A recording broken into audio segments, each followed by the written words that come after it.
Então bora. Fazendo umas pesquisas voltadas É compartilhar conhecimento.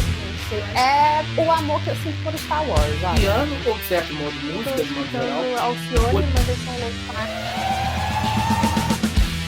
Este é o Cientista Também É, o seu podcast recheado de popstars da ciência brasileira, para te inspirar a ocupar o seu lugar no mundo científico. Uma iniciativa da Metzer que está democratizando a ciência através de tecnologia e muita informação. A começar, é claro, por sua pesquisa acadêmica. Aliás, enquanto você escuta a gente, que tal dar um pulinho lá no nosso blog? Eu tenho certeza que você vai encontrar as melhores dicas para o seu desafio acadêmico da semana.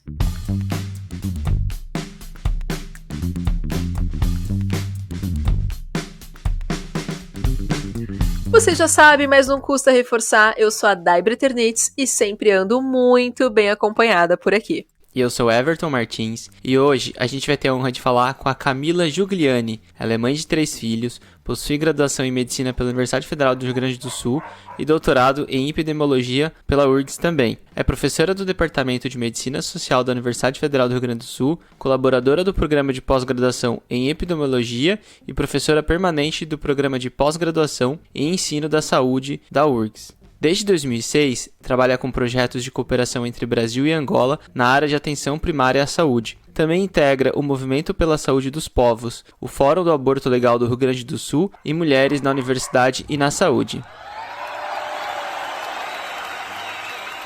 Cá, pra gente começar essa diversão maravilhosa, que a gente já sabe que tem um sotaque, a gente já sabe que tem uma universidade vinculada, mas conta pra gente, você é natural de onde? Bom, eu nasci em Ribeirão Preto, no estado de São Paulo.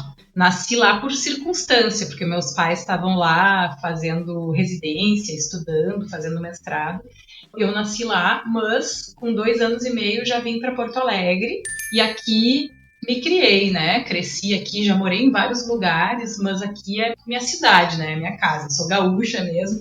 Eu voltei de Ribeirão falando porta. É muito engraçado essa história que minha mãe conta. Mas aqui, depois, quando eu voltei para Porto Alegre, aí já foi tri para todo lado. Sou daqui mesmo, me considero bem gaúcha. Que delícia! Mais uma porto-alegrense aí pra conta, Dai. Pois então, né, tá um sucesso essa temporada inteira dedicada aos gaudas todos, maravilhoso. Sem dúvida. Ribeirão é uma cidade maravilhosa também, né? Assim como Porto Alegre.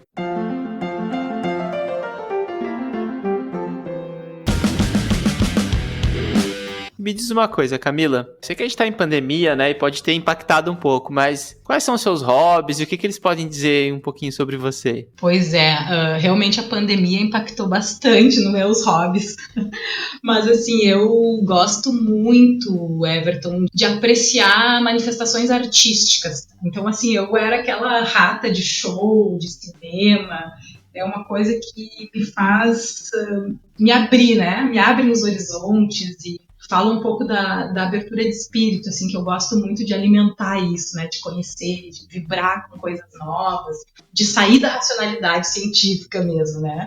Então eu curto muito cinema, arte, teatro, literatura, e agora tá bem prejudicado isso, né? Então realmente é um hobby que ficou, na verdade já tinha ficado prejudicado entre aspas, né? Mas é que minha vida mudou bastante depois que eu tive meus filhotes, né? Isso é bem importante para mim, né? Como a gente está falando aqui sobre cientista Camila, né? Mas na verdade isso não se separa da pessoa. E também deixei de ir a todos os shows e a todas as coisas artísticas que eu queria ir, porque eu tinha outras coisas mais importantes para fazer, mas isso é algo que me alimenta muito.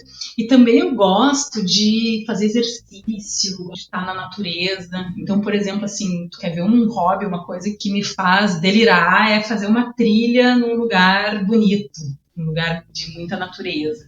Isso para mim é o que há, é algo que me deixa muito feliz.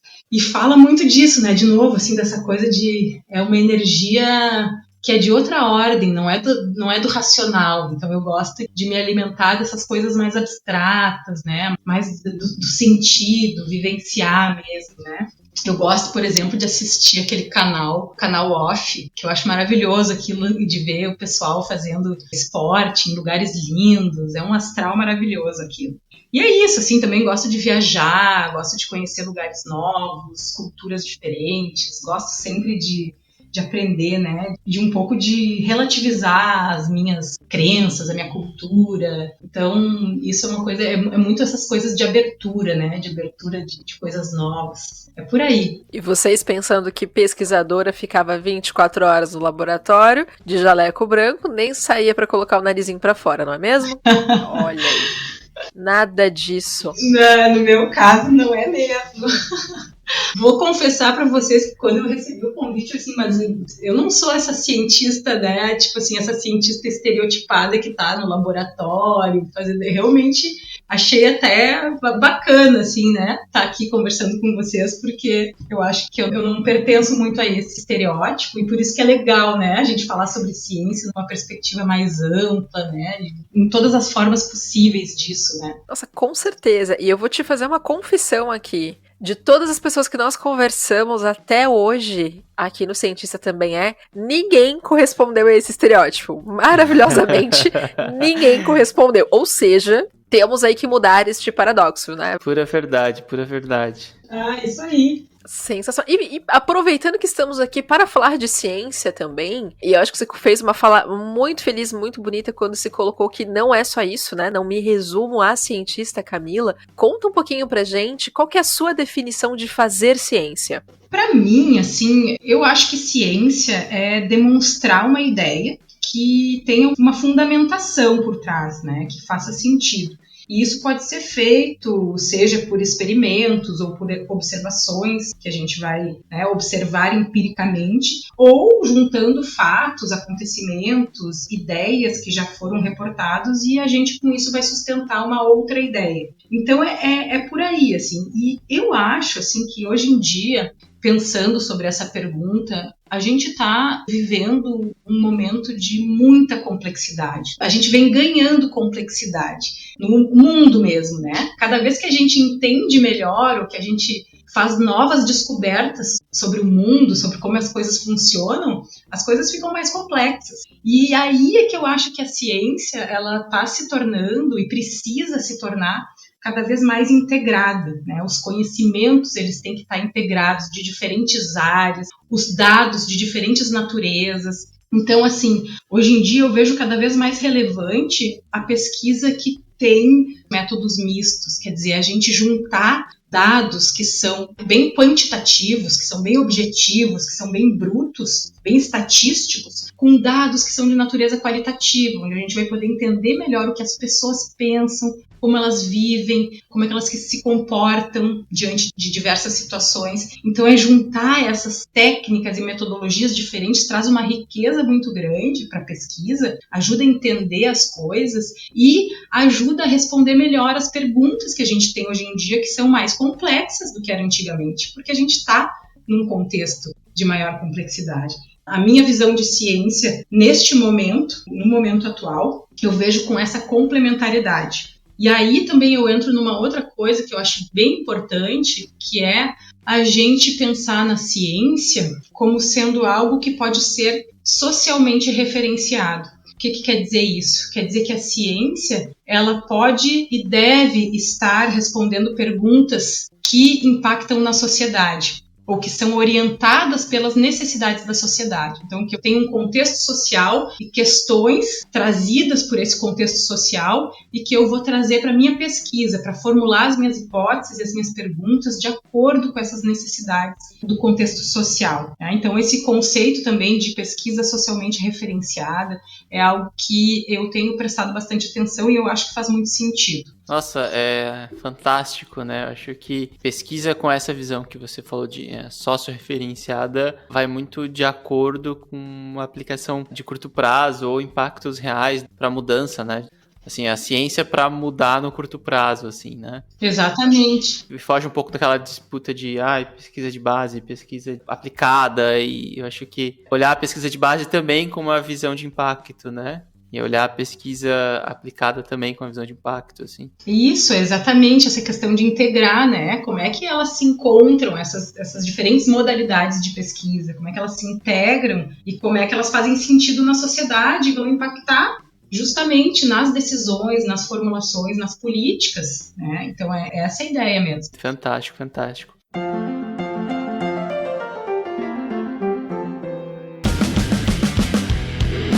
E Camila, esse caminho da ciência, né? Como que você foi impactada por ele? Ele foi um caminho que foi totalmente natural, que foi acontecendo, assim, durante a tua vida? Ou teve algum momento que você deu o start, olhou para isso com uma visão de quero fazer ciência, vou ser cientista, e foi uma escolha, assim, foi atrás disso? Olha, eu acho que foi mais natural, assim. Eu acho que foi uma forma de ir juntando peças para responder às indagações que eu tinha desde a infância. Então, assim, quando eu era pequena, eu costumava ler os livros, na verdade olhar, porque eu acho que eu nem lia nessa época, olhar os livros da minha mãe. Tá? Minha mãe é pediatra, é professora, pesquisadora, na época fazia um mestrado em nutrição nos países menos desenvolvidos. Então ela tinha uns livros que mostravam umas fotos impactantes de crianças desnutridas, crianças vivendo em lugares assim precaríssimos, né, com vermes, com aquelas barrigas inchadas, com diarreia.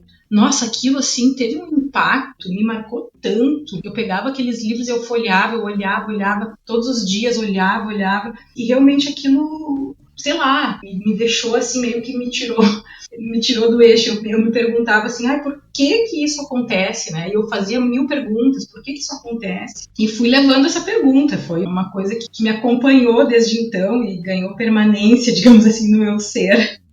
Foi se desenvolvendo ao longo, né, das minhas vivências.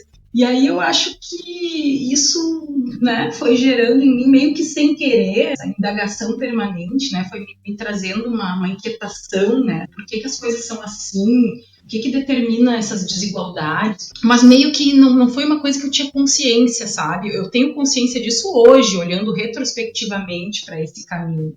Mas acho que foi por aí que eu acabei escolhendo fazer medicina. Então, nessa ideia de entender melhor as pessoas e as doenças e o porquê das doenças. E escolhi também ser professora, porque eu acho que acredito na educação, né? A educação que pode transformar essa realidade que é tão difícil de aceitar. Eu acho que foi isso, assim, foi uma coisa de não aceitar aquilo, de olhar e, poxa, isso aqui não é justo, né? Por que algumas morrem, outras não morrem? Então, eu acho que a ciência veio junto com isso, né? Acho que foi essa união da medicina com a educação, né? Com a atividade docente, e foi natural. Acho importante colocar, assim, que eu me considero, né, ter tido um lugar bastante privilegiado, né, nesse sentido de ter uma situação socioeconômica favorável, de ter tido muitas oportunidades na vida, né, de estudar, de viajar, e acho legal colocar isso, assim, porque reconhecer a nossa condição de privilégio é o primeiro passo para a gente saber o que fazer com essa condição de privilégio. E para mim, hoje em dia, é muito claro que isso me faz com que eu me sinta mais responsável ainda, com mais compromisso de fazer uma contribuição para mudar essa realidade. E eu acho que isso me guia um pouco também nessas escolhas. E claro que a convivência com os meus pais, os dois são professores, pesquisadores, então isso também foi algo que com certeza me influenciou, porque eu convivi com isso a vida inteira, né? Eles muito apaixonados pelo que fazem até hoje, e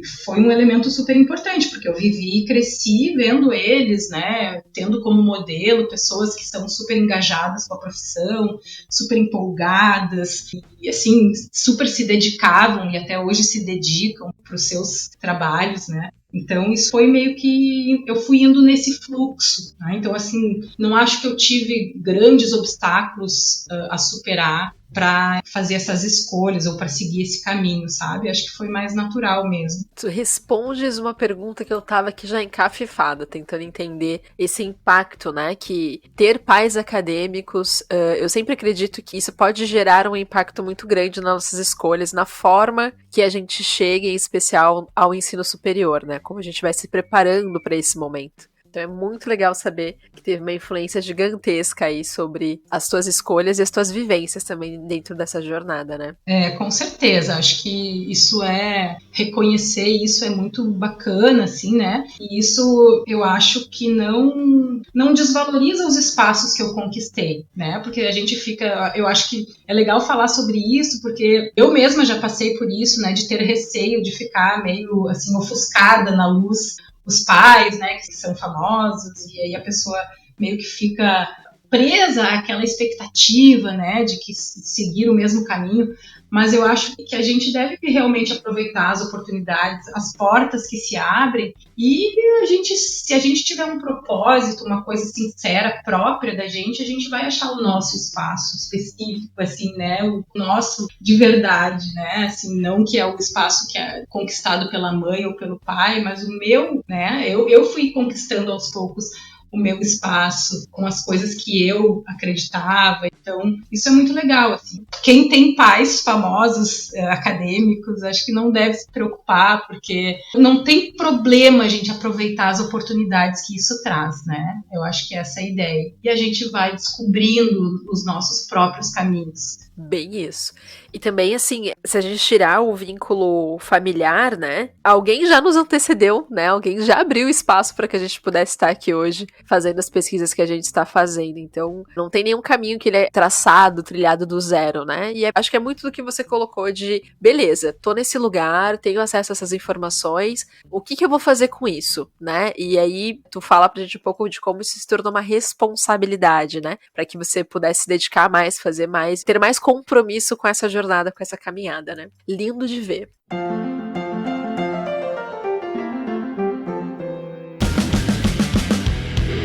E Ká, você falou um pouquinho sobre a tua infância em relação a ver esses pais apaixonados pelo que eles fazem, né, até hoje. Mas quando você era pititica, o que você se imaginava fazendo quando crescesse, assim? Já era meio que, eu não sei muito bem o que os meus pais fazem, mas eu quero fazer o que eles fazem, ou não? Você passou por várias fases, assim, de tipo, quero ser isso, aquilo outro, e foi seguindo. Sim, não, eu quando era pequena, assim, eu queria ser chacrete, bailarina, eu gostava dessas coisas, assim. Gente, chacrete, maravilhosa! Chacrete, já tive meu momento de sonhar em ser chacrete, paquita, bailarina, e eu não pensava, assim, não era uma coisa que desde pequena, eu sempre penso isso, assim, eu nunca tive aquela coisa, eu sempre quis ser médica, desde pequenininha, já brincava de médica, não, isso nunca aconteceu comigo, assim, foi algo que realmente foi se construindo. E retrospectivamente, como eu falei agora, eu acho que hoje em dia eu entendo essa escolha como uma forma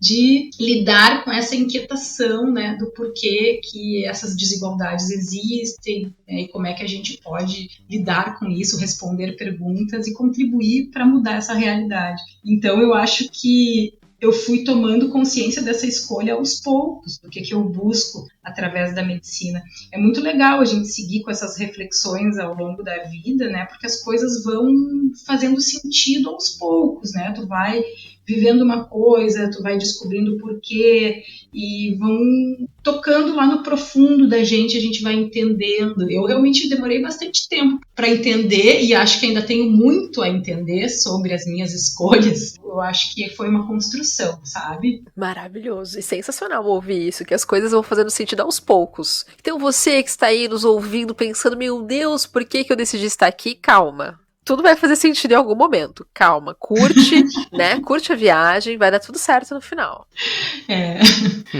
Sem dúvida, sem dúvida. E todo esse processo, né, de olhar para a ciência e fazer uma ciência olhando o impacto, né, olhando uma aplicação real na sociedade, assim, é um pouco do que te move, assim, é um pouco do que faz você sair da cama todos os dias e continuar a tua pesquisa e continuar indo atrás de novas respostas. Conta um pouco pra gente, assim, o que te motiva, Camila?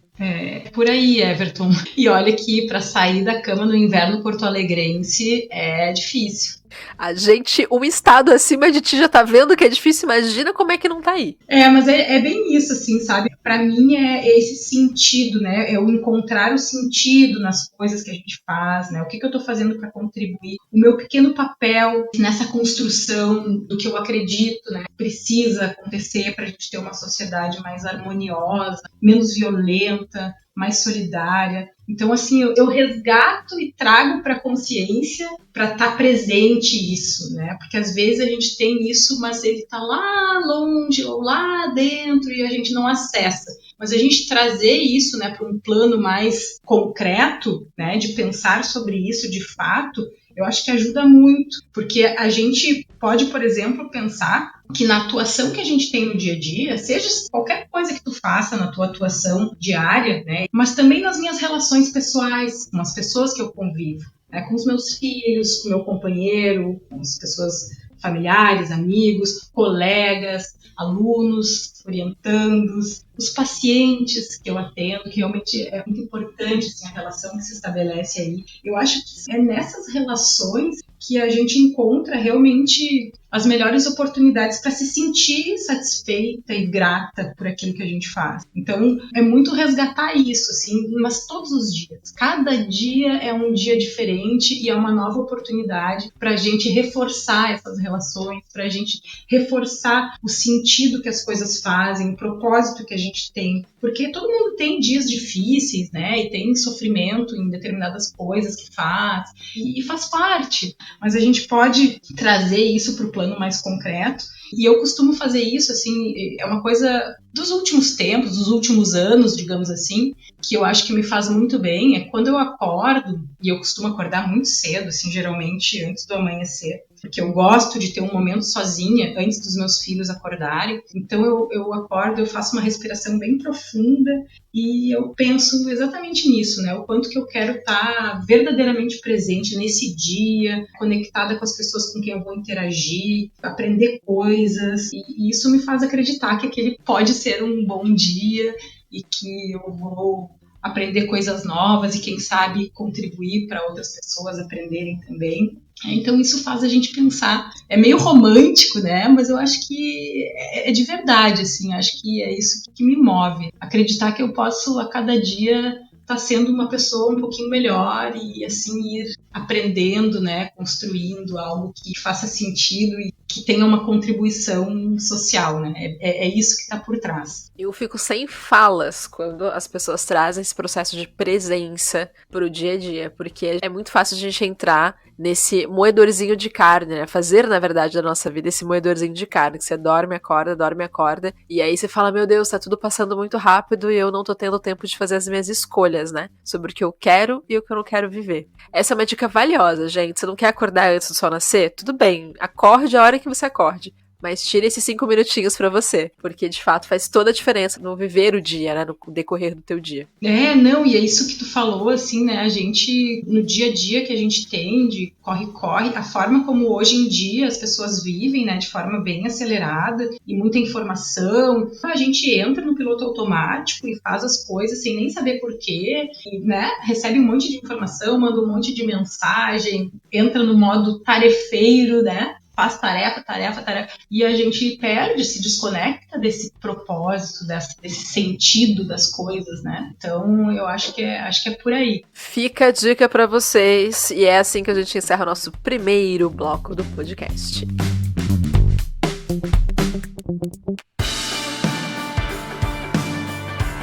Eu sei. Esse bate-papo tá muito bom pra ser interrompido, mas prometo que é por uma boa causa. A ciência do nosso país. Parece exagero, mas não é. Essa é a nossa razão de ser. Existimos para democratizar o acesso e desenvolvimento de pesquisas científicas. Produzimos conteúdos e tecnologias para que você possa produzir mais e melhor a nossa ciência. Através de ações como o blog da Metzer, que está cheio de conteúdos ricos, a plataforma da Metzer, que te auxilia da captação de recursos à publicação de sua ciência. O nosso canal do YouTube, com especialistas em produção e gestão científica, e, é claro, o Cientista Também É, que vem te inspirar com tantas histórias incríveis de heróis reais. Junte-se a esse movimento de democratização da ciência. Faça parte da comunidade Metzer. Saiba mais em www.metzer.com. Agora sim, recado dado, podemos voltar para o nosso bate-papo.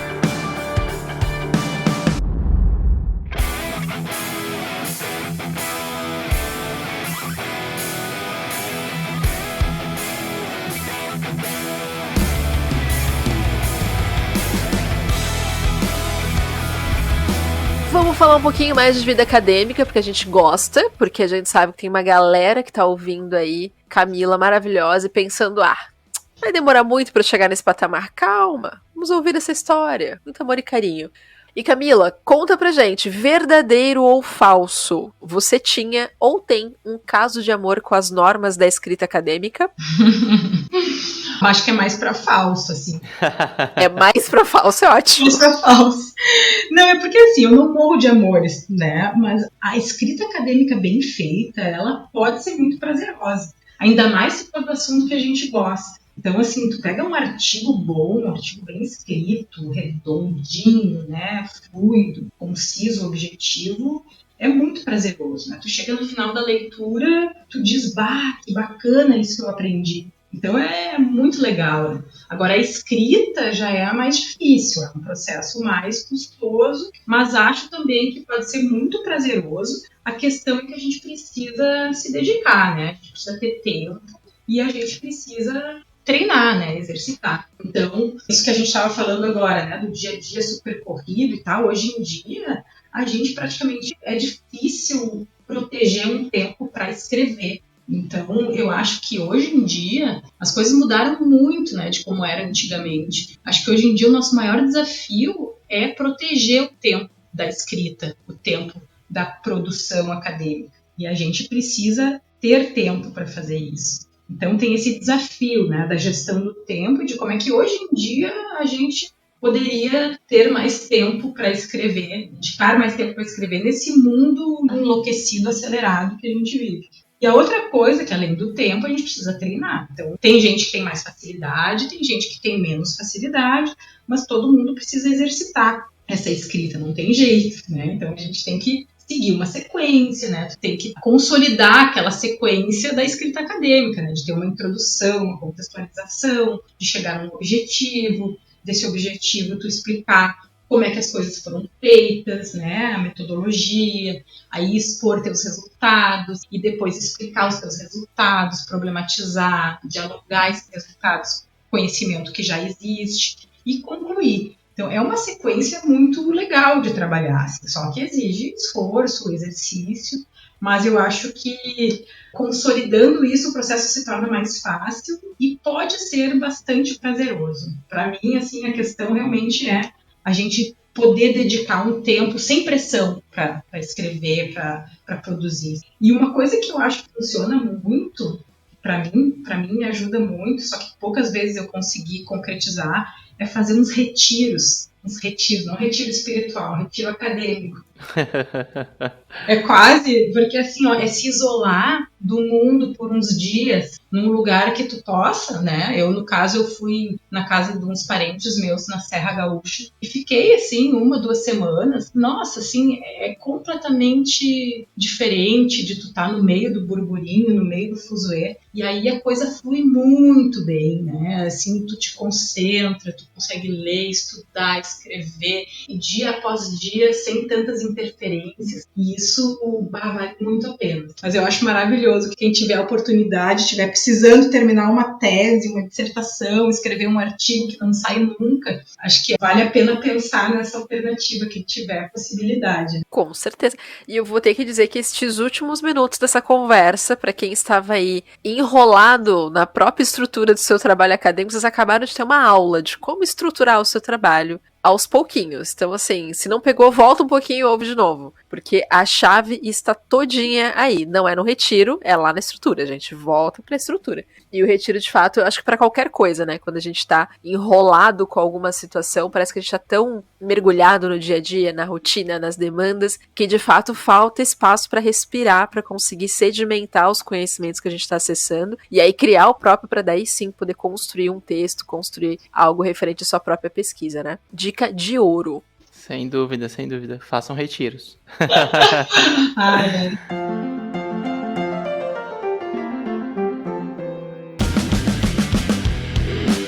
Conta pra gente também, Camila, agora um pouquinho sobre o teu objeto de pesquisa, né? Você tem um projeto super legal de cooperação entre Brasil e Angola, principalmente na área de atenção primária à saúde, e tem outras linhas de pesquisa, né? Agora, conta pra gente assim, como é que você aplica esse conceito de pesquisa aplicada e pesquisa pensando na sociedade. Bom, o meu foco de pesquisa, né, é essa questão, assim, quais são as questões de saúde que importam no enfrentamento das desigualdades e na concretização do direito à saúde. Então, as minhas pesquisas têm muito a ver com demonstrar as desigualdades, as fragilidades, mostrar aquilo que não costuma ser mostrado, fazer serem ouvidas as vozes que normalmente não são ouvidas, né?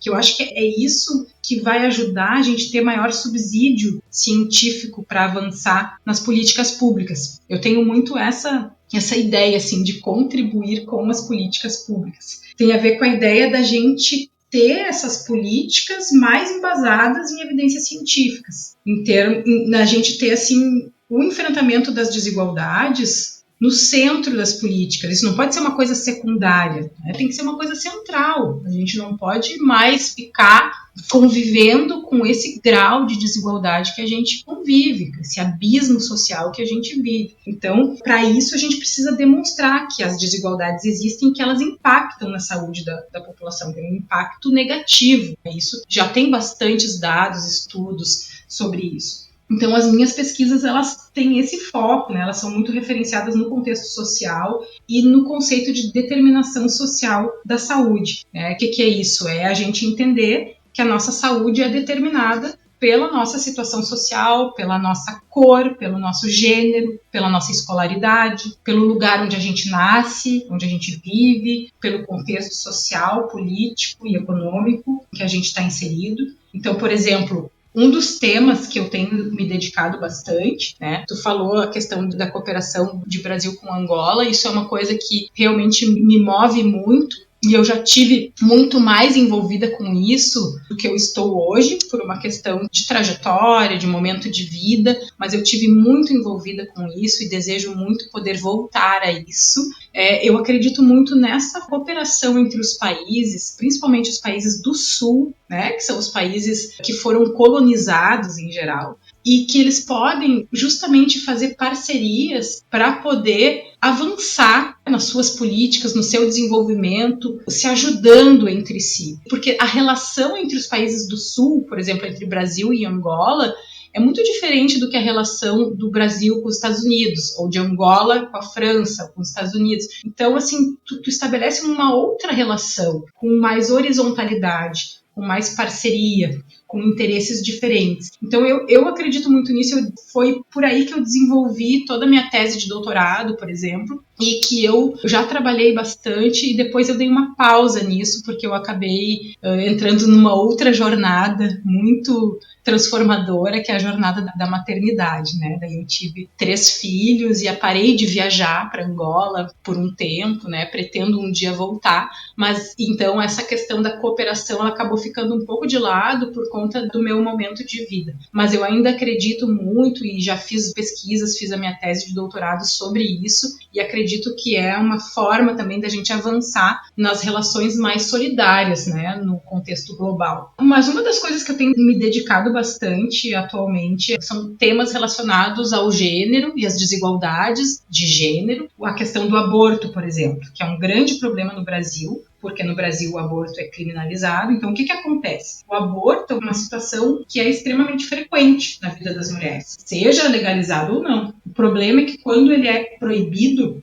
as mulheres acabam recorrendo às práticas clandestinas, que muitas vezes são inseguras, e se colocam em risco de adoecer e de morrer. E aí entra a questão das desigualdades, porque quem é que está em maior risco de morrer são as mulheres mais vulneráveis, porque as mulheres com melhores condições acabam tendo acesso a formas mais seguras para realizar um aborto. Então, quando a gente constata isso, e através da pesquisa a gente pode deixar isso muito claro, né, através de dados estatísticos, a gente constata que perpetuar esse problema, que é a mortalidade por abortos inseguros, é uma negligência do Estado, que criminaliza as mulheres que abortam. Então, assim, na perspectiva científica, é um verdadeiro contrassenso, vai totalmente contra todas as evidências científicas que têm sido produzidas no mundo todo, né, e também contra todas as recomendações de autoridades de saúde em nível mundial. Então, assim, a gente tem o compromisso, como pesquisadoras, de mostrar o impacto desse problema e a importância de incluir essa questão na agenda das políticas de saúde, né? Porque hoje em dia, nem nas situações que estão legalizadas no Brasil, por exemplo, em casos de violência sexual, nem nessas situações o aborto é garantido e por aí vai. Então, assim, o meu objeto de pesquisa, ele é focado nessas questões sociais e questões de desigualdades. Eu tenho estudado também, por exemplo, o problema da violência obstétrica, né, que é a questão das mulheres sofrerem violência quando estão sendo atendidas no seu parto, uma situação também muito relevante, assim, e muito complicada, né, que a gente vive. E por aí vai, né? Outros assuntos também. Eu trabalho com a questão comunitária, então o papel dos agentes comunitários de saúde, na questão da mobilização social, na forma que as pessoas participam das decisões na saúde, né? Que é a participação social, o envolvimento comunitário. Então é isso, assim, integrando tudo isso é por aí, assim, o meu objeto de pesquisa. E é interessante te ouvir falar, porque chega a respirar fundo a respeito, né? Tipo, falar sobre essas desigualdades, dar aquele fôlego de vamos falar mais a respeito. É uma loucura e não é um assunto que ele é confortável, né? Eu acho que chegar para as pessoas, falar sobre isso, propor, né? São temas que eles ficam muito em torno, às vezes, dos achismos e das opiniões que as pessoas têm, né? Do que necessariamente sobre os dados, sobre a pesquisa e tudo mais. Tanto é que a questão do aborto mesmo é uma coisa que no Brasil a gente vê vários simpósios, congressos, lá. E, cara, tu sai desses eventos e as pessoas nos corredores estão falando sobre seus achismos, suas opiniões, sobre... É como se nada do que foi apresentado ali sobre dados, né? Os índices de mortalidade, a questão de ter ou não ter acesso, fazer aquilo da forma mais adequada para a saúde das pessoas ou não. É uma loucura, a gente precisa de fato transpor isso, e só com muita pesquisa, muita ciência em cima, só popularizando os assuntos, né, para isso, pra gente chegar nesse ponto, nesse patamar.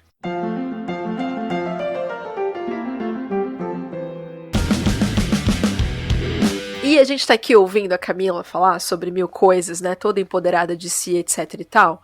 Camila, conta pra gente um pouco sobre a sua jornada, porque a gente falou lá sobre a sua escolha, tipo, né, o caminho ele foi sendo construído, foi se apresentando, se abrindo pra você, e aquilo foi fazendo cada vez mais sentido e foi te levando à escolha da medicina. Mas como é que foi, né, pensando que hoje, enquanto doutora, como é que foi passar por esses 3 estágios da pesquisa formal, vamos assim colocar? O tempo todo isso foi uma escolha ou foi sendo construído? Como é que isso foi se apresentando pra você? Eu vejo que foi sendo construído mesmo, né, assim, essa jornada, depois que eu entrei na faculdade de medicina, eu muito cedo me envolvi com pesquisa. Eu comecei a trabalhar com pesquisa já no 3º semestre da faculdade, e aí eu volto para aquela questão que eu falei, né, das portas que se abrem, né, porque os meus pais são, né, pesquisadores, e eu comecei a trabalhar nos grupos de pesquisa da minha mãe, por exemplo. Foi o primeiro grupo de pesquisa que eu participei. E aquilo ali me abriu um super caminho, assim, né? Eu tomei muito gosto, eu tive muitas oportunidades, assim, de apresentar trabalho, de coletar dados. Eu sempre fui muito desbravadora, assim, sabe? Aí tem uma característica minha. A gente fazia pesquisas de campo, e eu não tinha medo nenhum, assim, de ir nas casas das pessoas, em lugares bem, às vezes, um pouco perigosos, assim, né? Então, assim, eu já tive situações, assim, de ser parada pela polícia. O que tu tá fazendo aqui? Porque eu tava num lugar que normalmente as pessoas não vão. Mas eu ia na casa das pessoas para fazer entrevista de pesquisa e gostava, né, de entrar na casa das pessoas, de conversar. Então, assim, eu tive muita experiência de trabalho de campo, tive muita experiência de escrever resumo, de apresentar trabalho, de montar pôster. E eu adorava essa função, né? Adorava ir nos eventos, apresentar os trabalhos, escrever artigo. Então é uma coisa que eu sempre gostei, assim, de me envolver. Então eu ganhei muita experiência ao longo da faculdade com essas questões acadêmicas que depois de formada meio que já estava introjetada em mim, né? Já estava consolidada essa coisa acadêmica, assim, né? Até da escrita acadêmica, esse mundo, assim, já estava bem presente em mim. Só que aí, depois que eu terminei a faculdade, eu quis fazer a residência médica, né? A residência médica é quando a gente escolhe uma especialidade. E é uma coisa muito assistencial, daí já não é muito voltada para pesquisa, e sim para o atendimento das pessoas. Então é uma coisa bem assistencial mesmo. Foi bem legal isso também, né? Porque a gente que faz medicina, diferente de outras áreas, tu tem uma coisa que é conciliar a prática médica com a pesquisa. Então não é uma coisa tão evidente assim, porque normalmente quem escolhe a medicina não quer abrir mão de atender as pessoas, de fazer a clínica, né? É diferente de outras áreas onde tu não tem esse contato. Então, na medicina, eu fui construindo essa forma de conciliar essas coisas, porque até hoje acho bem difícil conciliar a prática médica com a pesquisa. E eu encontrei essa conciliação depois, né, quando eu acabei escolhendo ser professora. Mas então eu fiz a residência em Medicina de Família e Comunidade, que é a área da medicina que eu considero mais próxima, né, e mais sensibilizada com as questões sociais, onde a gente está mais próximo da comunidade, onde a gente realmente consegue chegar mais perto das pessoas, entender as necessidades das pessoas. Fiz essa residência e, quando eu terminei essa residência, eu estava meio que numa pilha de viajar um tempo, de passar um tempo fora. Eu tinha, nessa época, 25 anos, então eu estava bem na fase, assim, de explorar, né? E aí eu me toquei para concorrer a uma bolsa para fazer um ano adicional de residência na França. Eu tinha também uma coisa especial pela França, né? Eu queria ir para a França, eu queria ter fluência no francês e aprender sobre a cultura francesa, que eu sempre fui apaixonada pelo francês. Desde que eu comecei a aprender francês no colégio ainda, eu me apaixonei pela língua, pela cultura, e eu queria um dia, eu tinha esse sonho, né, de morar na França um tempo. E aí começa essas coisas, assim, daí foi um caminho que foi muito meu, assim, né? As portas que eu tinha aproveitado, né, com o caminho dos meus pais dentro da universidade. E neste momento já era uma história mais minha mesmo, daí não foi através dessas pesquisas com os grupos onde os meus pais atuavam que eu cheguei nesses caminhos, daí foram coisas bem do meu caminho mesmo e que foram construídas com os meus passinhos, então isso é muito legal também. E aí eu concorri à bolsa na França para fazer um ano adicional de residência e na primeira vez que eu concorri eu não fui selecionada, na segunda vez que eu concorri eu fui selecionada, e bem quando eu estava terminando a residência. Então, terminei a residência, eu já fui para a França, daí passei um ano em Paris, estudando saúde pública, trabalhei lá num grande hospital de Paris, foi muito legal a experiência. Eu trabalhei com coisas que era diferente para mim, porque eu trabalhei dentro de um hospital lá em Paris, e não era o que eu estava acostumada aqui, né? Mas foi uma experiência maravilhosa, assim, de trabalhar com pessoas muito diferentes, dinâmicas de trabalho completamente diferentes. A gente desenvolve tanto, né, das nossas habilidades pessoais quando a gente convive e trabalha com pessoas que estão inseridas numa outra cultura completamente diferente. Então foi muito legal, assim. E o trabalho em si também me deu a oportunidade de aprender coisas novas, de escrever, de publicar. Então essas coisas, assim, foram muito bacanas, assim. E a experiência de vida de morar em Paris por um ano, sem explicação, assim, muito maravilhoso. Amizades, né, para a vida inteira. Nossa, muito legal. Mas o mais legal de morar um ano em Paris foi que por trás desse sonho de morar na França, eu tinha um sonho de trabalhar numa missão humanitária. E foi através da França, que eu cheguei nas organizações que eu conhecia, né, de ouvir falar, que era o Médicos Sem Fronteiras, e o Médicos do Mundo, que eu fui conhecer já quando eu estava em Paris. E aí eu conheci as organizações, comecei a frequentar, comecei a participar das reuniões, eu fui super bem recebida, assim, isso foi uma coisa que me deixou muito mais à vontade do que eu imaginava que ia ser, que as pessoas foram muito receptivas, assim, quando eu fui procurar, quando eu comecei a frequentar e demonstrar o meu interesse. E aí eu fui construindo essa ideia de trabalhar numa missão humanitária. Quando eu cheguei no final da minha bolsa em Paris, eu já estava pronta com essa ideia já decidida, né? Tá, agora eu vou, daqui de Paris, eu vou para qualquer lugar do mundo trabalhar numa missão humanitária. E aí eu fui, daí Médicos do Mundo me propôs uma missão em Angola, e foi assim que eu cheguei em Angola, e é daí que se originaram, né, os projetos de cooperação entre Brasil e Angola. Então eu trabalhei durante um ano em Angola, numa missão humanitária do Médicos do Mundo, num projeto voltado para melhora do sistema de saúde no interior de Angola, voltado para a saúde materna e infantil, um lugar assim super remoto. A gente trabalhava na província de Huambo, que era bem no interior, assim, e não tinha nada. Era um lugar que tinha sido assolado pela guerra e não tinha escola, não tinha serviço de saúde, tinha sido destruído, não tinha médico, não tinha enfermeiro. Então, era realmente uma situação daquelas, assim, inaceitável, assim. E aí, hoje em dia, quando eu vejo, né, quando eu olho para essas escolhas, eu volto lá para trás, daquela minha indagação, né, de por que as coisas são assim, né, vendo aquelas fotos dos livros da minha mãe.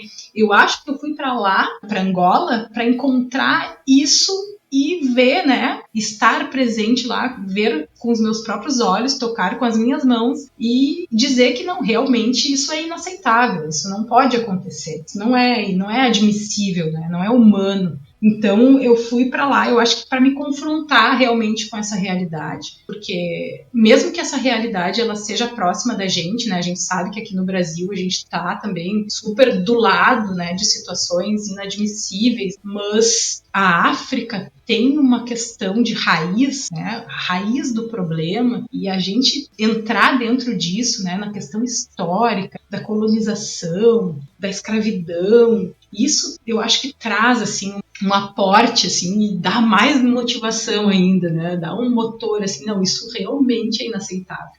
Então, assim, foi um ano super intenso, né? Super transformador, super difícil, porque realmente não tinha muito o que fazer, assim, em termos de mudar a realidade, né? Era uma situação de mortalidade infantil altíssima. Era um lugar onde 1 em cada 4 crianças morria antes de completar 5 anos de idade. Uma coisa absurda, assim, completamente inadmissível. Então eu convivi com isso durante 1 ano, a gente trabalhava, a gente ia nos lugares atender as crianças desnutridas, a gente dava suporte para os técnicos que estavam trabalhando nos postos, mas muita coisa a gente não tinha o que fazer, porque simplesmente não tinha recurso, simplesmente não tinha nada. Então, essa foi talvez a grande experiência profissional da minha vida, e que quando eu voltei, depois terminado esse 1 ano de trabalho, eu quis voltar, né, porque daí eu achava que já estava muito tempo, né, eu já estava bastante cansada. Esses trabalhos, eles exigem muito da gente, então a gente tem que poder parar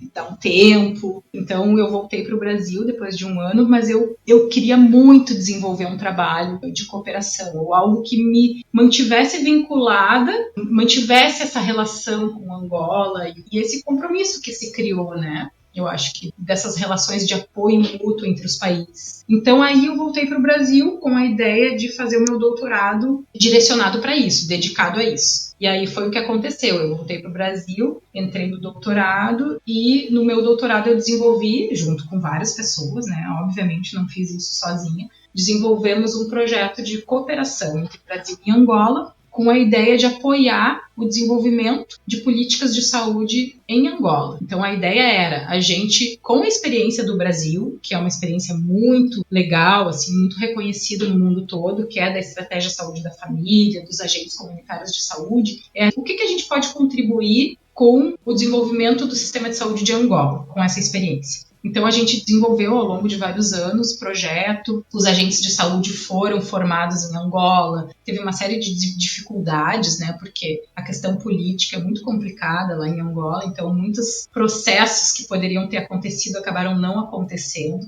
mas teve muitas coisas legais, assim, de fato os agentes comunitários foram formados, eles começaram a trabalhar, a gente teve lá várias vezes, nós montamos uma equipe de trabalho muito legal e teve um pessoal aqui do Brasil, lá do Ceará, que foram os pioneiros dos agentes comunitários no Brasil, que se envolveram nesse projeto também, e tiveram um papel central, na verdade, nesse projeto. Então, foi isso, assim, ao longo de 4 anos foi o desenvolvimento desse projeto. E aí, quando eu terminei, eu tinha a minha tese, apresentei minha tese, que era sobre o desenvolvimento do Programa de Agentes Comunitários de Saúde em Angola. E logo depois da minha tese, já teve um concurso na URGS e eu prestei o concurso e acabei entrando. Foi tudo muito assim, uma coisa depois da outra, engatado, né? E aí, acho que foram as oportunidades, né? Um pouco de sorte, um pouco de encontrar sentido nas coisas e, sobretudo, fazer aquilo que eu acreditava que eu queria mesmo fazer, né? Então, eu acho que as coisas foram acontecendo de forma mais ou menos encadeada, né? Acho que tudo aconteceu meio na sequência, assim, foi bem legal, sabe, essa jornada. Já faz 10 anos, então, que eu tô na URGS como professora, e aí é uma carreira muito interessante, né, porque a gente tem atividades muito variadas. Acho que também foi por isso que eu escolhi a vida acadêmica. A gente tem uma variedade muito grande de atividades, né, então desde a docência propriamente dita, mas também, no meu caso, tem a prática médica, de trabalhar junto com os alunos e os residentes, atendendo os pacientes, as pessoas da comunidade. Tem a pós-graduação, a pesquisa, mas é isso, assim, eu acho que uma jornada, eu poderia falar muito tempo, né. Foi movimento gerando movimento, né? Uma coisa foi te levando a outra, além, é claro, da paixão, né? Esse negócio de sorte, eu tenho sempre minhas dúvidas, porque eu acho que se a oportunidade aparece e a gente não tá preparado, ela acaba passando reto, né? Então é muito também do estar preparada para receber aquela oportunidade e conseguir se dedicar a ela a tempo, né? Que jornada. É, uma jornada fantástica, assim. Tem uma frase de um livro, De Onde Vêm as Boas Ideias, de Steven Johnson. Ele sempre fala que o acaso favorece as mentes capacitadas, assim. E acho que foi meio que isso, né? Eu também acho que não é só sorte, né? Mas eu acho que é um pouco assim aquilo, se tu tá conectado com aquilo que é verdadeiro pra ti, né? Tu tá fazendo aquilo com sinceridade, tu tá fazendo aquilo porque tu realmente acredita, né? Tipo assim, eu tinha total convicção de que a história da cooperação fazia total sentido, assim, a gente precisa se ajudar. O Brasil é um país irmão de Angola, os negros africanos vieram para o Brasil, foram escravizados no Brasil, a gente precisa trabalhar, né, com essa ideia de que a gente é parte da mesma história, enfim. Então tudo isso para mim fez e faz muito sentido. Eu acho que essa sinceridade ajuda, né, as coisas a acontecerem. A gente acha que é sorte, mas na verdade a gente tá aos poucos cultivando isso, né? Sem dúvida, sem dúvida.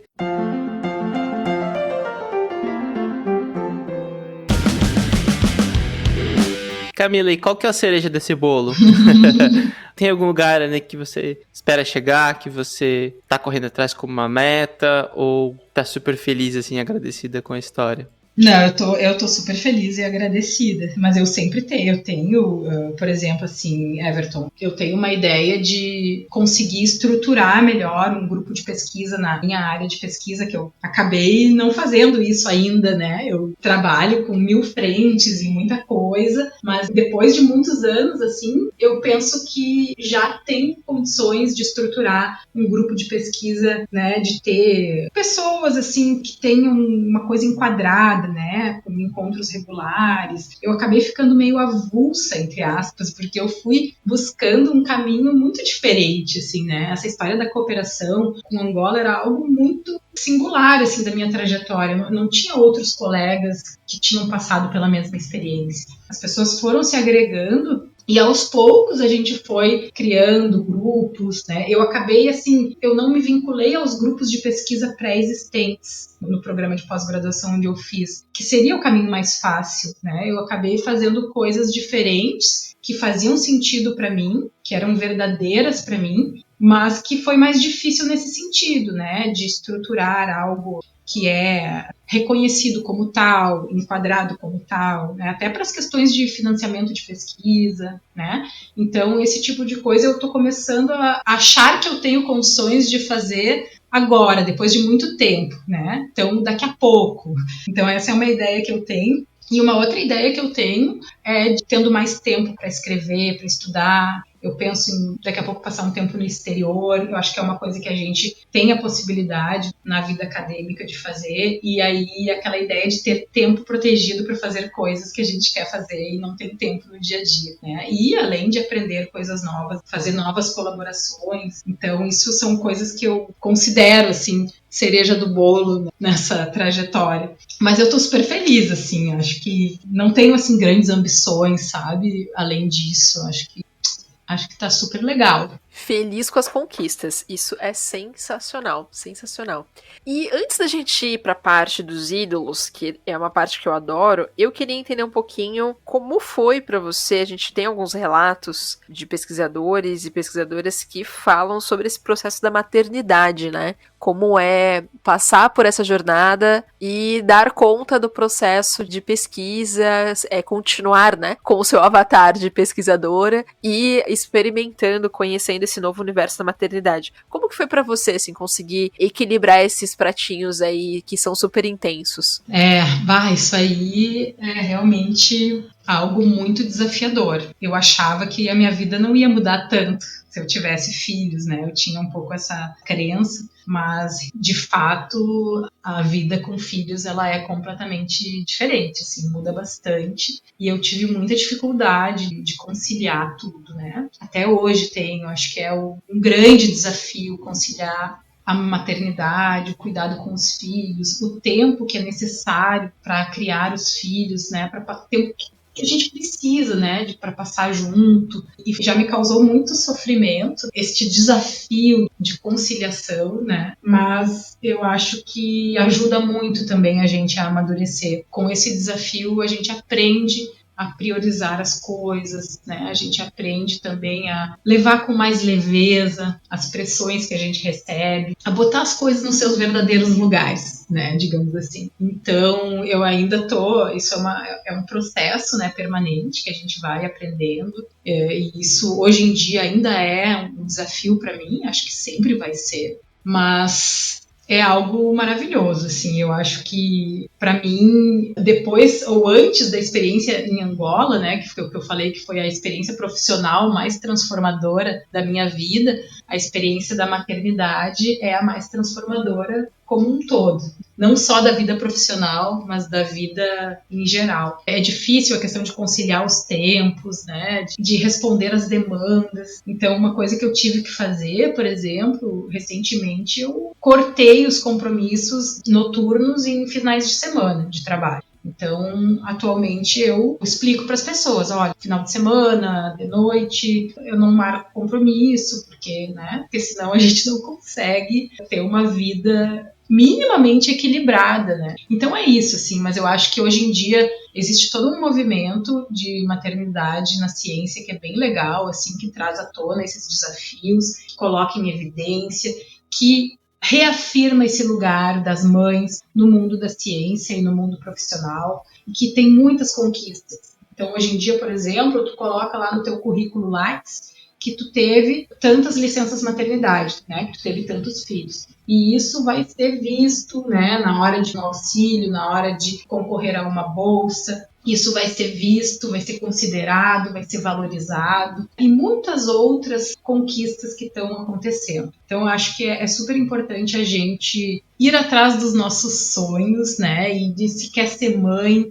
a gente poder ser mãe e continuar fazendo ciência ao mesmo tempo, mas ainda é um grande desafio porque as coisas não são tão favoráveis assim, né? O contexto ainda é muito machista, ainda é pouco amigável para as mulheres e principalmente para as mães. Então, eu digo assim, eu acho que vale muito a pena a gente dar vazão ao nosso sonho, se a gente quer ser mãe, e saber que, bom, isso vai nos trazer alguns desafios, mas que a gente pode, né? A gente pode conciliar as coisas. Melhor que isso, né? Melhor que saber que a gente pode conciliar as coisas é que a gente pode crescer muito com isso. E, inclusive, com essa questão de saber priorizar melhor, de saber organizar melhor, a gente acaba também gerenciando melhor a nossa vida profissional. Então, eu acho que eu tô aprendendo isso, né, gente? Eu tô nesse processo. Meu filho mais novo tem 3 aninhos. Eu tenho um de 9, um de 6 e um de 3. Então, eu tô bem no meio desse processo, assim. Acho que é de um extremo crescimento. Maravilhosa. Obrigada pelo relato, porque, de fato, é algo que as mulheres ainda têm sempre que pensar muito, né? Seja na sua jornada profissional e maternidade, na sua jornada acadêmica e maternidade, o que escolher, né? Como se fosse uma necessidade de escolha e se a gente não pudesse tocar as duas coisas ao mesmo tempo. É fácil, não é, sem dúvida não é, mas é possível, é viável. E essa conquista também do Lattes que você citou é sensacional, né? Super recente, e é sensacional a gente poder fazer isso. E alguém deve estar se perguntando, mas por que é importante, né? Porque os processos seletivos que seguem, depois eles levam em consideração as suas publicações dos últimos 2, 3 ou até 4 anos anteriores, né? E aí, se você tem lá uma licença maternidade no meio do caminho, isso não constava no seu currículo. Ou seja, você já entrava com pontos, entre aspas, aí, a menos, né? Na hora do processo seletivo. E agora você consegue estar ali páreo a páreo, porque isso é levado em consideração. Maravilhoso. Exatamente, Dai. Então, assim, eu, por exemplo, não só botei as minhas licenças maternidade no Lattes, como botei que eu fui doadora de leite materno, que é uma coisa que eu acredito que tenha que ser valorizada também, porque é uma coisa importante, é uma coisa assim que requer uma dedicação da pessoa e é uma contribuição que a gente pode divulgar, né, que existe essa possibilidade, que quem pode, que quem tem essa possibilidade pode doar, e que isso faz muita diferença. Então é uma atitude que a gente pode estar divulgando, né, por isso que eu tomei essa iniciativa de colocar no meu currículo também essa questão da doação do leite materno. Fica a dica para essa turma.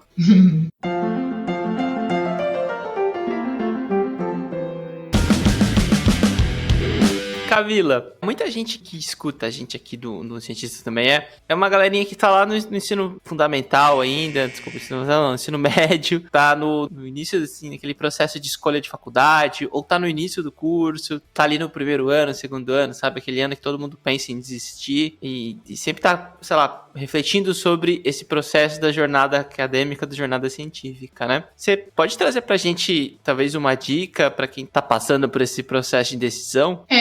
Eu acho que é muito assim de realmente definir e tentar encontrar aquilo que faz sentido para a pessoa, né? Claro que adolescente é mais difícil tu entrar nessa reflexão e nessa coisa assim, o que faz sentido para mim, mas dá para pensar assim, né, de forma mais conectada com as emoções e se perguntar o que faz sentido para mim, o que é o meu sonho? Uma coisa que é mais palpável para a galera mais jovem, assim, qual que é meu sonho? O que eu quero fazer? Onde é que eu me enxergo?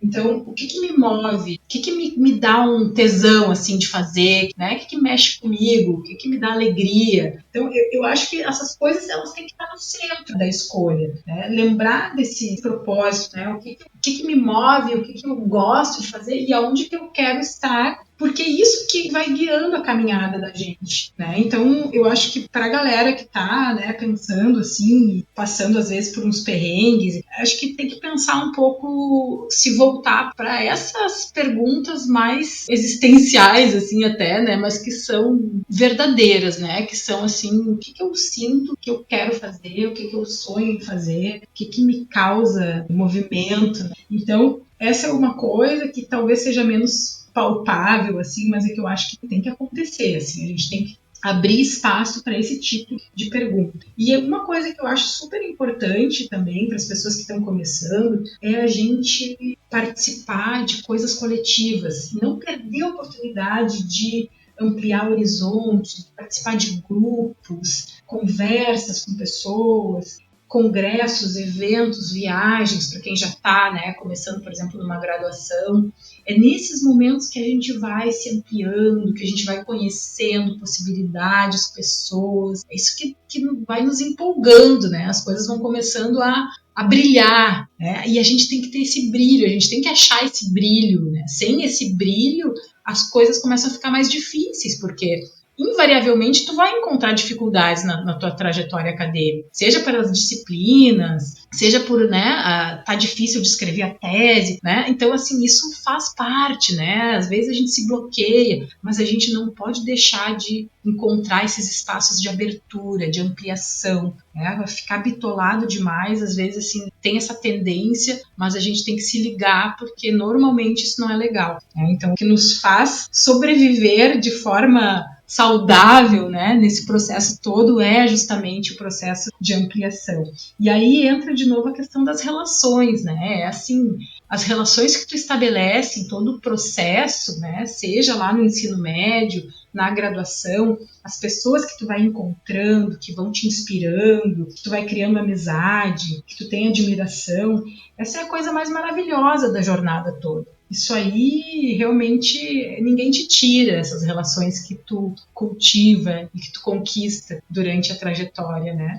Eu, por exemplo, na minha trajetória, eu posso dizer assim que a coisa mais maravilhosa e rica que eu tenho, né, são as relações que ao longo de todos esses anos foram estabelecidas, com amizade, com admiração, né, pessoas que me inspiraram. Então, eu acho que a gente tem que dar muito valor a isso, né? E às vezes a gente não dá tanto valor a isso, a gente quer mais o resultado, quer mais o artigo, a publicação, mas assim, esses encontros, né, que nos motivam, que nos inspiram, isso vai tornando a jornada muito mais gratificante. Eu acho que essas são as dicas, viu, Everton, que eu daria assim para as pessoas que estão no início, né, que estão passando por esses momentos mais difíceis, né, de engrenar na trajetória acadêmica. Maravilha, maravilha. Obrigado, Camila. Acho que nossos ouvintes agradecem, viu? A gente conversa com muita galera, assim, muita gente que tá no início da faculdade. Essas falas que vocês trazem, né? E principalmente até o teu histórico, assim como dos outros participantes, ajudam muito, né? Porque a gente tem aquela visão romantizada, né? E a tua jornada, assim como a jornada de outros, é uma jornada que foi indo, né? Você foi indo, foi correndo atrás, foi avançando. Não foi uma coisa que caiu do céu e é a maravilha que é hoje, né? Obrigado, assim. Na minha jornada tem algo muito importante, que é a união do mundo acadêmico com os movimentos sociais e a militância. Porque toda essa ideia, né, de responder aquelas perguntas de por que as desigualdades e como que a gente pode fazer para ter mais justiça social, isso tem muito a ver com uma certa militância mesmo pela defesa do Sistema Único de Saúde ou na defesa do mais justo e solidário. E essas coisas eu encontrei um nicho, né, ou pessoas, me identifiquei com pessoas que eu conheci num movimento muito especial, que é o Movimento pela Saúde dos Povos, que é um movimento internacional que luta por esse direito à saúde, e isso faz muito parte da minha trajetória também. E, de uma certa forma, a gente une essa atividade, né, mais direcionada ao ativismo, à militância, com a pesquisa, porque isso pode acontecer e deve, né, é muito legal que isso aconteça. É muito legal que a gente possa, como cientista, se colocar, se posicionar, né? E através das nossas pesquisas, colocar isso de forma muito honesta, dizer, olha, eu, Camila, defendo o Sistema Único de Saúde, eu defendo a legalização do aborto, por exemplo, né? Então, eu acho que são causas que a gente pode sim trazer para a ciência de uma forma muito clara e honesta, colocando isso, desvelando, né, os nossos posicionamentos, porque aí fica tudo muito claro e transparente para as pessoas que leem, né? Então, eu acredito, por exemplo, que a ciência ela não é neutra, né? A gente não existe ciência neutra, porque quando tu formula uma hipótese, quando tu faz uma pergunta de pesquisa, tu já está te posicionando no mundo, tu já está trazendo a tua visão de mundo, e o teu trabalho ele vai se desenvolver em torno disso. Então, isso nada mais justo do que se colocar, né, do que se posicionar. Então, isso eu acho muito importante também e, por isso, acho muito relevante, muito significativo para mim essa relação com os movimentos sociais. Nós somos seres políticos, né, Camila? E a gente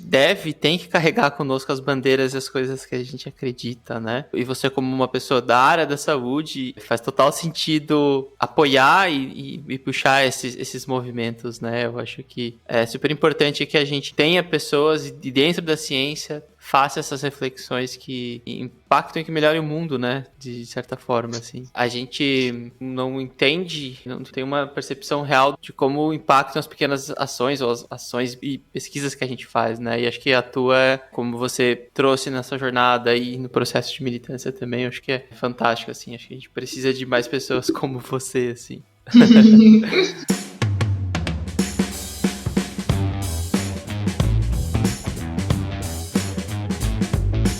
Camila, vamos lá para a série que a gente mais gosta aqui no Cientista Também tá bom? Que é a série O que foi importante para sua formação. Então a gente vai perguntando algumas coisas e você vai respondendo, tá? O que vier na sua cabeça nesse primeiro momento, tá? Conta pra gente aí um livro que foi importante. Um livro, eu vou te dizer alguns, assim, que eu acho que me marcaram e que tem muito a ver comigo, assim. Bom, em primeiro lugar, tem um livro mais literário, né? Daí eu tenho livros que eu penso que são da literatura mais ficcional e outros livros que são não ficção. Mas na literatura, um livro que me marcou muito foi O Lobo da Estepe, um livro do Hermann Hesse, maravilhoso. Eu acho que me marcou muito, eu li mais de uma vez. É um livro excepcional, assim.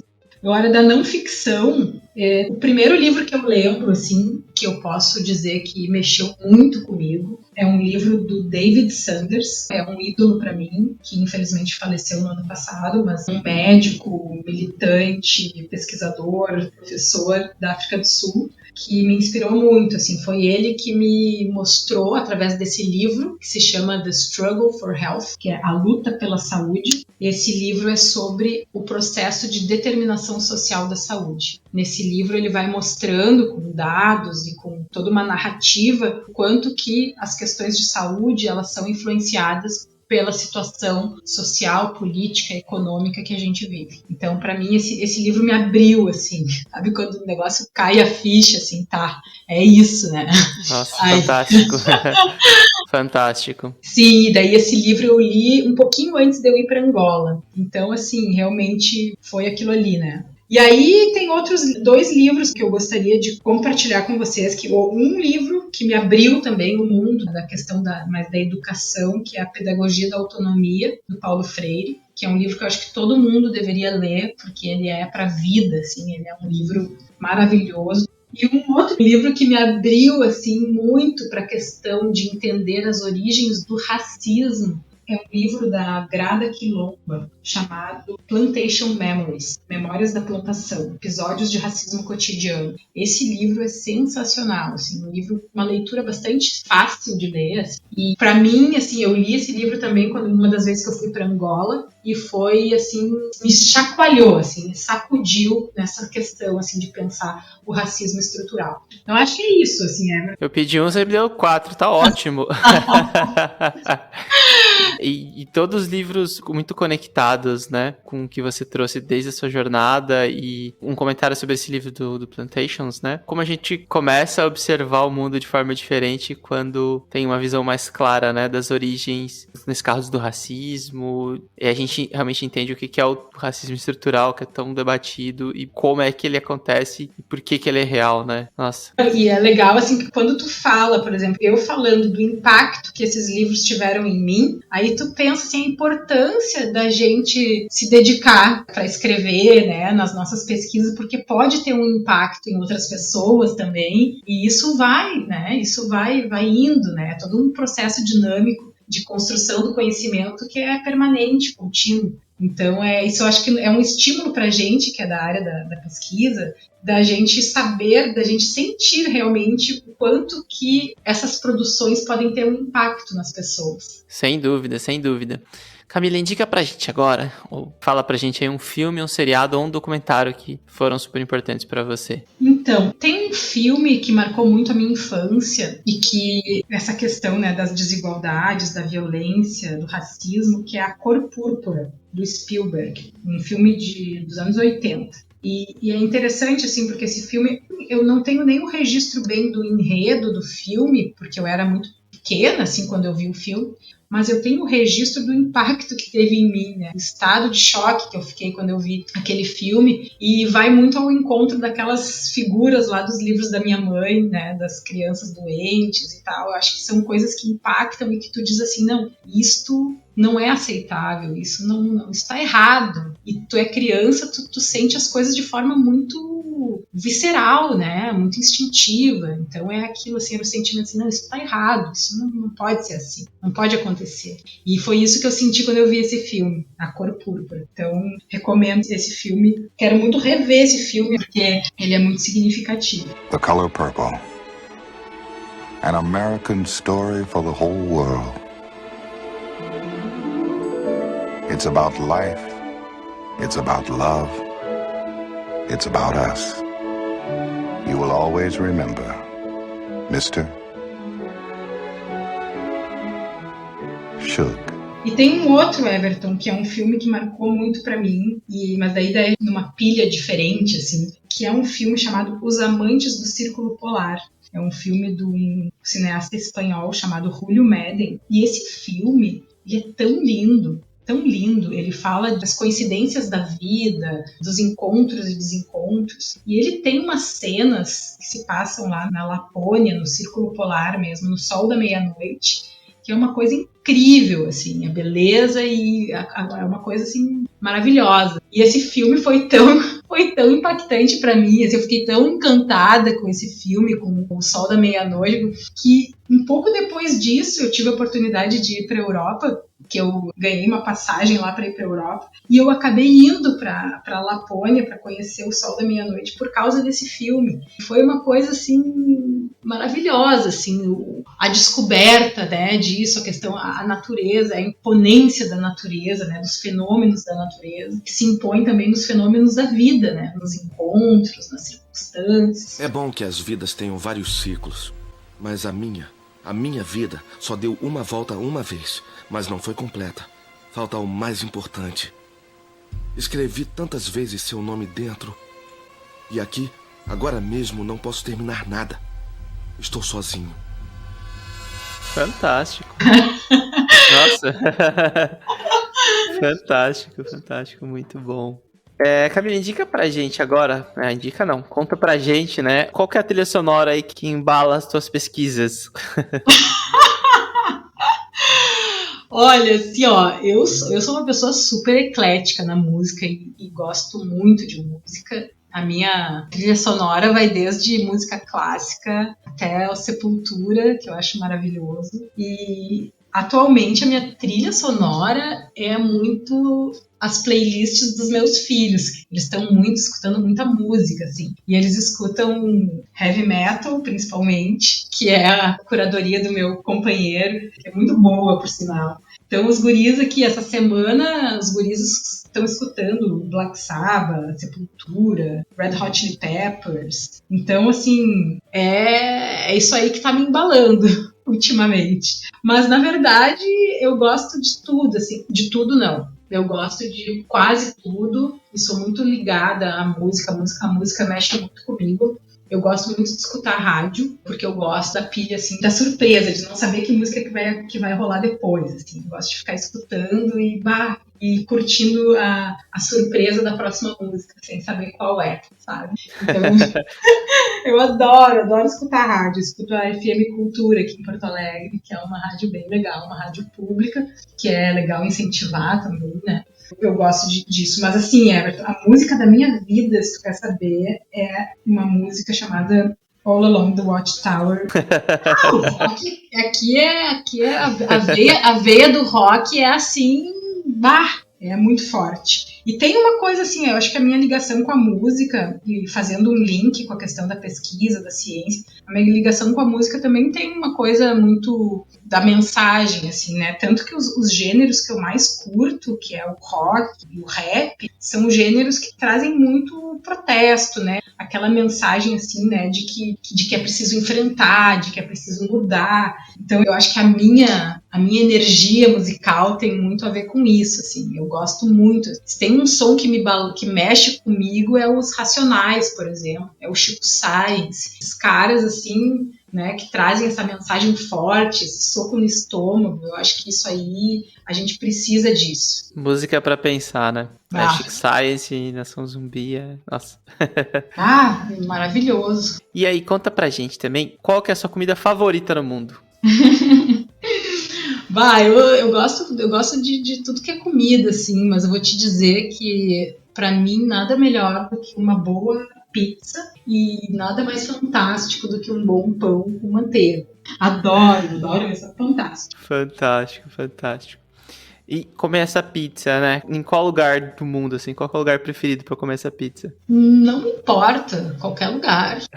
O bom da pizza é isso. O bom da pizza é que pode comer em qualquer lugar. E sempre tem, em qualquer país que tu vá, em qualquer lugar, sempre tem uma pizza, né? Tá sempre matando a vontade, né? Tudo acaba em pizza. Conta pra gente, Camila, qual que é o seu lugar preferido no mundo? E aí pode ser um abraço, pode ser uma cidade, pode ser um momento.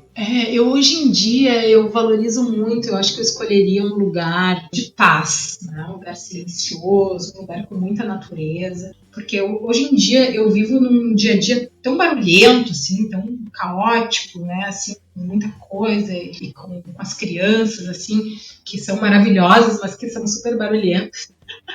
Eu gostaria de escolher um lugar silencioso, de quietude, um lugar que me traga muita paz. E eu acho que esse lugar seria algo aqui próximo, assim, tipo na Serra Gaúcha. Tem uma cidade que eu amo muito perto, que é São Francisco de Paula, que a gente chama carinhosamente de São Chico. São Chico é uma cidade super pequena, assim, que tem um verde, uma natureza, ela fica nas montanhas, tem um ar que tu respira, assim, que é puro e frio, é um frescor, é um cheiro de lenha no ar, naquele frio, assim, é um lugar muito especial, assim, cheio de araucárias, que é uma árvore maravilhosa, assim, muito linda, é uma árvore muito presente aqui no sul, né? E eu amo isso. Eu amo essa energia e essa paisagem. Então, eu acho que eu escolheria esse lugar atualmente. Mas acho que isso é dinâmico, né? Tipo, anos atrás, 10 anos atrás ou 15, eu escolheria uma cidade como Paris, por exemplo, para estar no mundo, preferido no mundo. Mas isso vai mudando. Que fantástico, que fantástico. Esse clima de serra é super gostoso, né? Nossa, demais.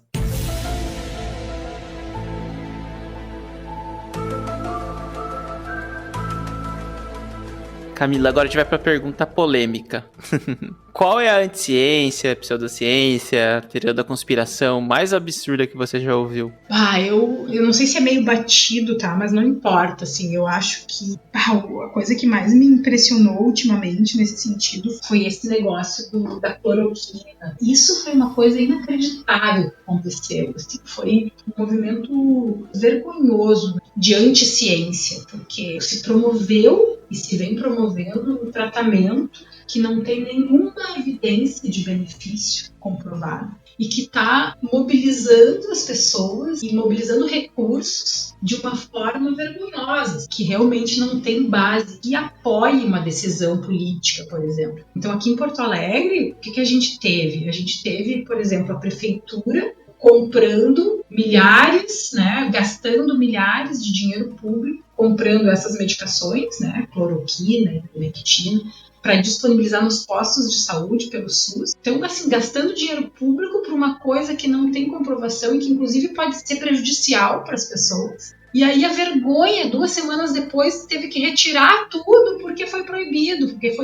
foi julgado inconsistente, irresponsável. Então, assim, isso é absolutamente inaceitável, né? Hoje em dia, com tanto recurso científico que a gente tem, né, com tanta possibilidade de analisar as evidências de forma crítica, a gente tem atitudes como essa, que é absolutamente inaceitável. Assim, eu fiquei com muita vergonha de ver isso aqui em Porto Alegre acontecendo. E a gente está vendo isso no Brasil, né? Fora que virou uma arma política, né? Isso foi muito triste também, de ver essas questões serem usadas politicamente para defender um lado ou outro. Então, assim, eu acho isso bem complicado. Sem dúvida, sem dúvida. É a ciência não sendo consultada, né?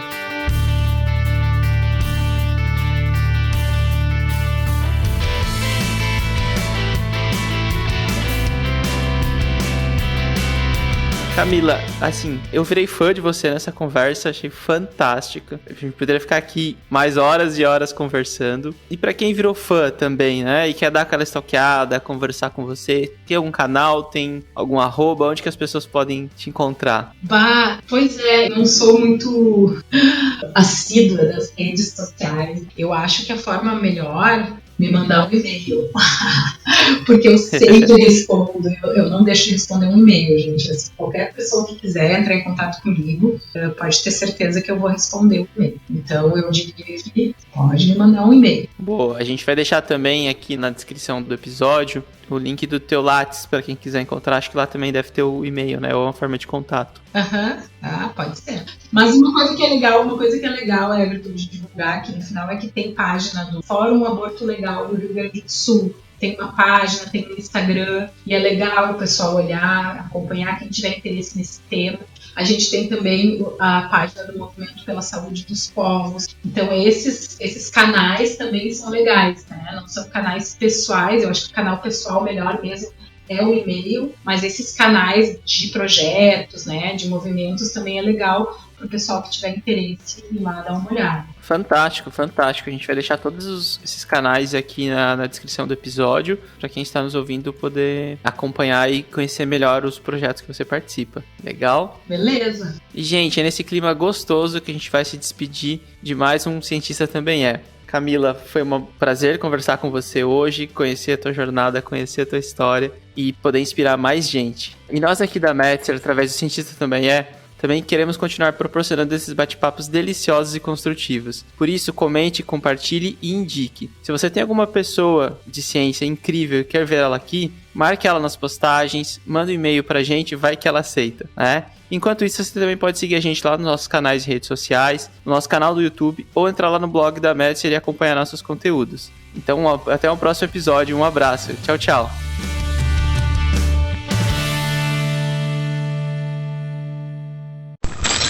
Este podcast foi editado por Dente de Leão.